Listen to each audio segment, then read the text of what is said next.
People feel and experience different things in the long run. Even though the encounters stem from diverse happenings, the impression coincides. This is a collection of various stories lived by different people at each and every hour of the day. Not necessarily entirely true, the stories are not entirely make believe either. Here is a peek into someone else's life, a brew that smells something very like yours.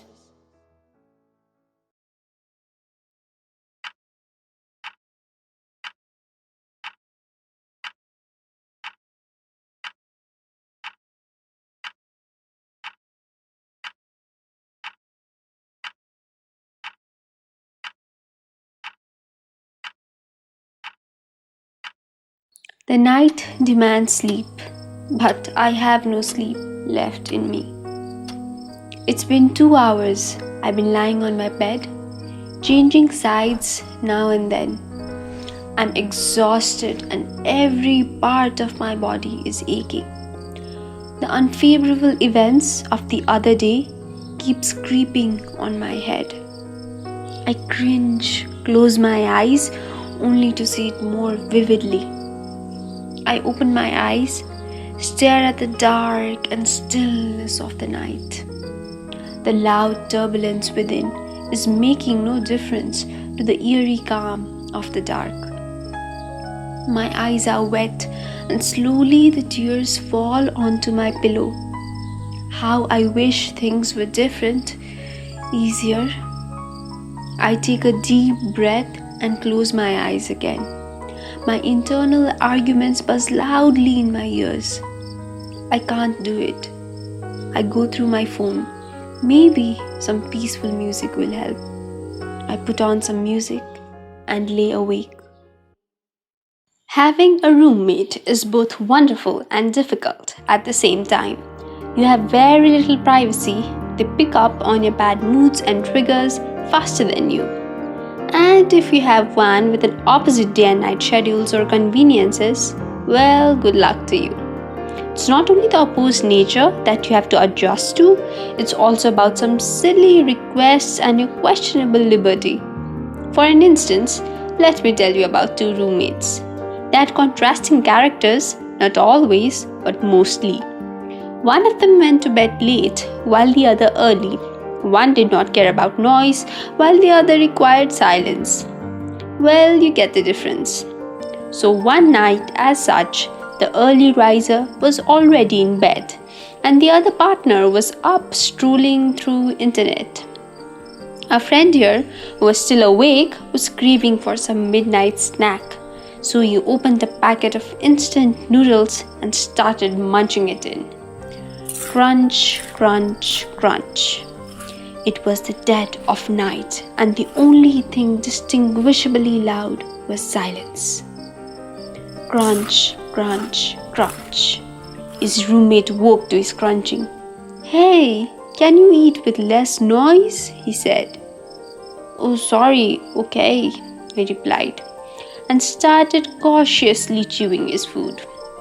After finishing his food, he fell asleep. All of a sudden, he was woken up by his friend. He was saying something.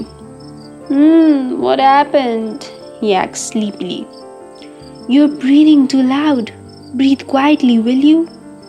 his friend said and went back to bed. "Okay," he said groggily and fell asleep. The next day, when he woke, he remembered being woken up at night. He looked at his friend, who already had a steaming hot cup of coffee in his hands, and asked, "Did you ask me to breathe quietly last night?" Forever is a lie. Nothing stays forever. Not your friends, family, or love. You look back at happy pictures with people you knew, and a stranger will look back at you. Some people will like you, some people won't. Some people will stay longer than you expected, and some people will leave early than your preference. You are your soldier, you are your army. You lose alone, you win alone. Does she always preach like this? one of her friends asked. No, her friend said, chuckling. It's only when she's drunk.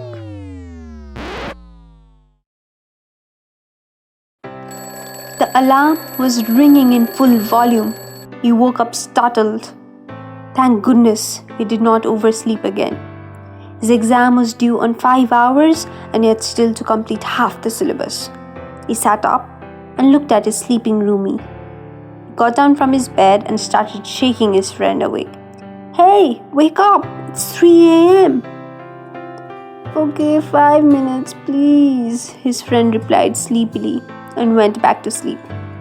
After 5 minutes, the alarm rang again. 10 minutes, I can't open my eyes, his friend said. It had been 30 minutes now, so he tried again. Oi, come on, wake up!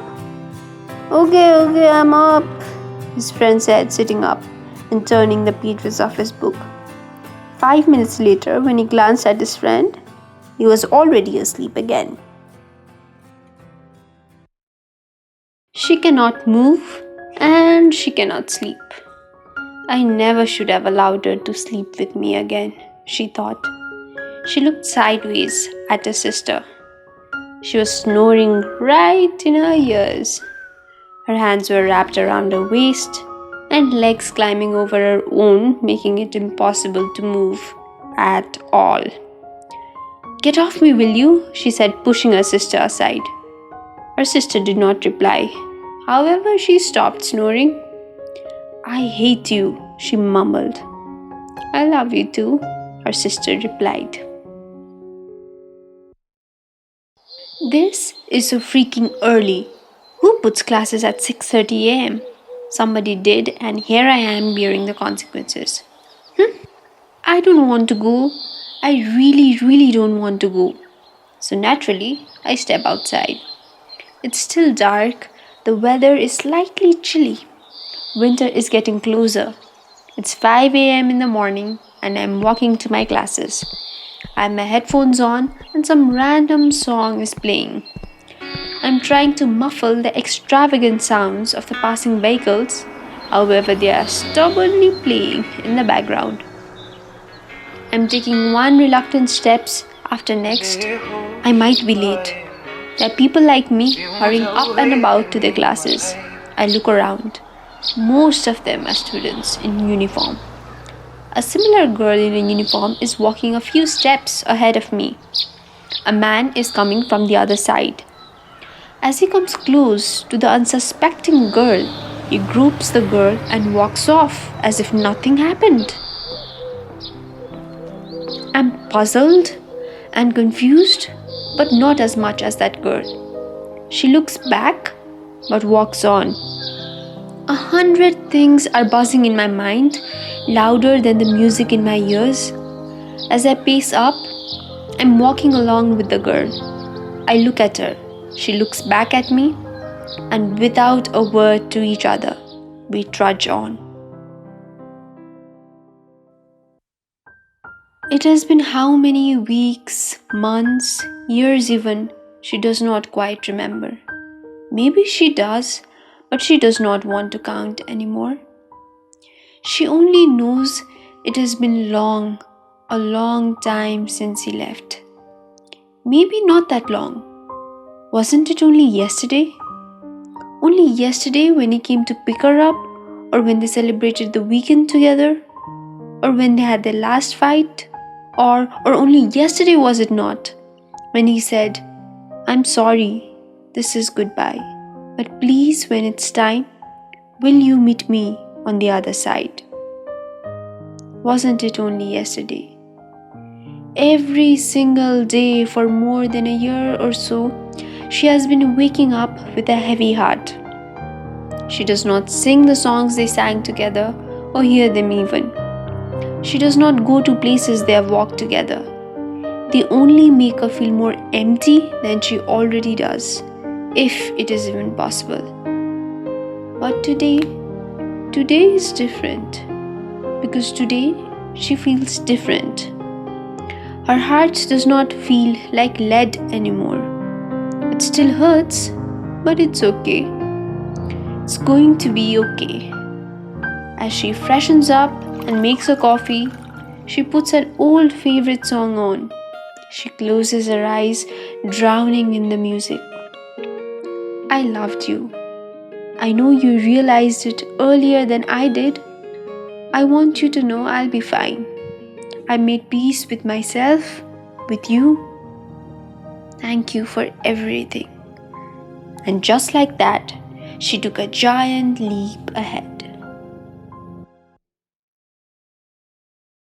He had looked everywhere, however, could not find him. He was not there in his room, in the kitchen, or the balcony. Where's your brother? His mother asked him. I don't know, I can't find him, he replied. He couldn't have gone out without informing anyone. How irresponsible would that be? He took out his phone and dialed his number. Where the hell are you? He asked.